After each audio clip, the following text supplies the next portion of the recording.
అందరికీ నమస్కారం. మార్చి 1వ తేదీ రవీంద్ర భారతిలో ప్రముఖ నాటక సినీ రచయిత శ్రీ దివాకర్ బాబు గారు రచించిన భూతకాలం అనే నాటకం ప్రదర్శించబడుతుంది.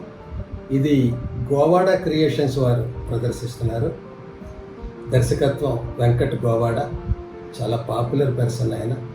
ఇక దివాకర్ బాబు గారి గురించి నేను చెప్పక్కర్లేదు. రాజేంద్రుడు, గజేంద్రుడు, మాయలోడు, శుభలగ్నం, ఇలా ఎన్నో సినిమాలు. కృష్ణారెడ్డి గారు చేసిన దాదాపు ఫేమస్ సినిమాలన్నిటికీ కూడా ఆయన రచయిత.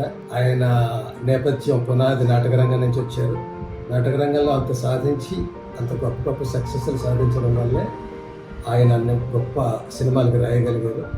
అది మీరు మార్చి 1వ తేదీ తప్పనిసరిగా వచ్చి చూడండి. మీరు మిగతా ఏ సినిమాలు కానీ ఏవైనా మనకు కావాలనుకున్నప్పుడు యూట్యూబ్లోనే ఎక్కడైనా చూడొచ్చు, కానీ నాటకానికే వెళ్ళి చూడాలి. ప్రదర్శిస్తున్నప్పుడు మనం కావాలనుకున్నప్పుడు నాటకం వేయరు. నాటకం